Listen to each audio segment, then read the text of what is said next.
All right, so CUDA has two separate APIs that you can use to run something on the GPU. And so far we've been using the runtime API, which is very nice and friendly with lots of helper functions as well as some help in the language itself.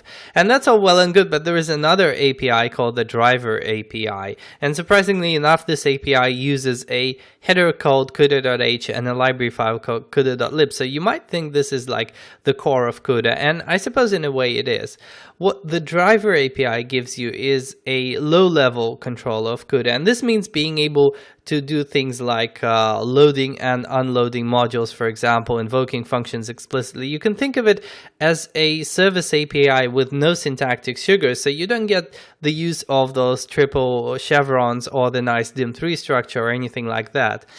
Strictly speaking, though, the driver API can be mixed with the runtime API, so there is no problem using the two together. In most cases, though, the driver API is not very useful to the CUDA end user, but we're going to consider it for a situation where it actually is. So what I want to do is generate random images, kind of like the image you see here on the right. So how can we do this? Well, first of all, I would need to know the dimensions of the image to generate, and I would actually define x and y coordinates going not from, let's say, 0 to 511 if we were considering the image in terms of pixels, rather from 0 to 1, because that's just easy to work with. And then for each of the points in the image, so for each xy pair, we could then create and call a super complicated function which takes x and y and yields the value of z. So this would give us a kind of a surface or a third parameter that we can then turn into an image. And the process of turning into an image is that we, for each of the three channels, so we have red, green, and blue, we simply take a bunch of random values like a, b, c, and so on, and we do a polynomial. So we say a z squared plus bz plus c, that gets us a particular value that we can then normalize to be between 0 and 255 and write the red, green, and blue back to the image. But the problem is, well, we need a brand new CUDA kernel on each call because we keep changing this random function that we're using. So how do we recreate, compile, load, and execute a kernel at runtime?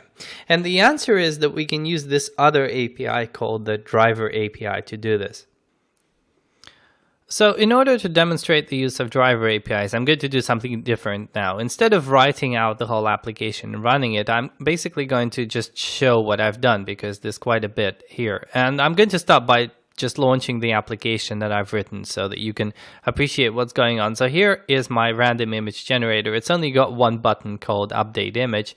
And when I press it, what happens behind the scenes is a new CUDA kernel gets created, compiled, and then executed. And we're not seeing anything particularly beautiful here, but if you try it a few times, and I'm including the source code for this course, you can actually get some pretty spectacular images to be generated randomly from different CUDA kernels. And of course, one thing that you might encounter as well is that some of the kernels that are generated are a bit too complicated for CUDA to actually execute, in the sense that they might exceed complexity, or they might perform operations which are just, I don't know, in some cases taking too much time. In this case, for example, it didn't generate anything useful at all. So this is just a, let's say, a proof of concept that you can generate all sorts of pretty things in your application. So how does this actually work behind the scenes? Oh, here is something particularly crazy. So essentially what I have is a set of unary and binary functions. So unary functions would be functions taking one parameter like sine, cos, x, whatever. And then I have binary functions like x plus y, x minus y. I'm using xx instead of single x because it makes replacements easier. So then I have a function called generate random function, which generates a string representation of a rather large function, in the sense that it has a particular depth that you specify, so a function can be really deep. And depending on whether you are in the depth of things, it can either give you values such as x or y, or just random values, or it can insert a unary or binary functions. I also have detection here that the left and right sides of a binary function are not the same. So why are we doing this? Well, the end result, if I can just open up the open up the generated kernel. So we begin with a kernel that doesn't have anything. It looks kind of like this. We have a placeholder inside the kernel. So at runtime, we make a copy of this kernel. You can see the stop sign here, meaning it's not part of the compilation process. It's just a file that gets copied to the output directory. So at runtime, we replace the placeholder with the actual function that we've generated. Let me show you where that happens. So essentially, we generate the random function. We append $z equals and then the function, and then the semicolon at the end, and we splice it into gen.cu, or a copy of gen.cu that we generate. But this is where the driver API kicks in, because after you've got the kernel written up, what you have to do is you have to compile it. And what I did is I simply made a batch file that calls nvcc and compiles a new kernel. And in this case, let me just bring up the batch file. So here is what the batch file looks like. Essentially, it has a call to nvcc, and it compiles our temporary kernel. And notice the -ptx here. So essentially, what you end up with as the end result is a compiled ptx. So once the execution happens, I get a temp.cu file that looks like this. Notice there is no placeholder here. Instead, we have a huge function. And this is the function that actually generates the image. So we create this kernel temp.cu as text. We then compile it, and then we get the PTX from it, and the PTX looks like this. And it's not very readable, I will admit, because it's kind of like assembly language. The only thing we care about it, if anything, is the name of the kernel that we're going to invoke later on. So what happens then is where we use the driver API. This is why if you look at the top of the file, we're referencing CUDA.h. And if you look at the library includes for the project, you will see that inside the linker input, we're referencing CUDA.lib, which is something we've never done before.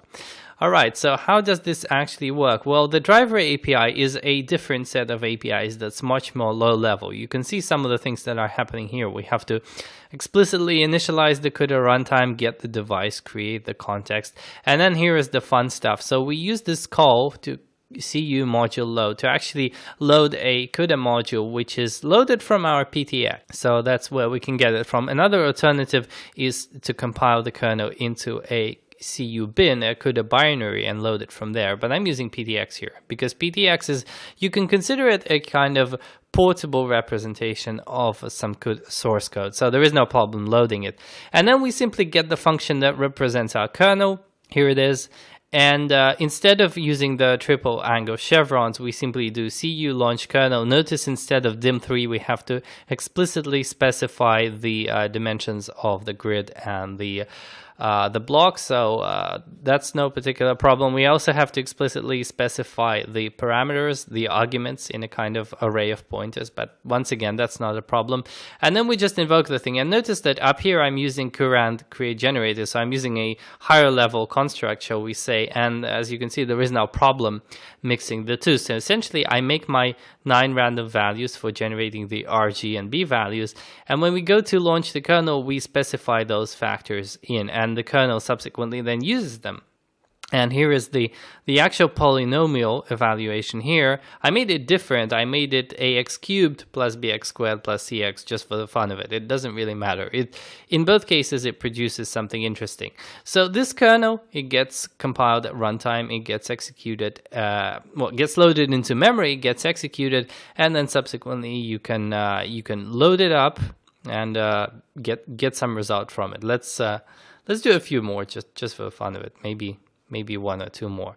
Incidentally, one of the things you are not seeing is somewhere on a different screen, a console window opens and says, we're in the process of compiling this kernel using NVCC. I suppose that's something I could get rid of, but seeing how you're not seeing it, I can simply pretend that it doesn't exist. And you can certainly improve on this image generation algorithm, sort of make it smoother and nicer, and get rid of the situations where it doesn't really generate much. All I wanted to demonstrate here is the fact that there is an alternative low-level API that actually lets you load in things at runtime if you need to.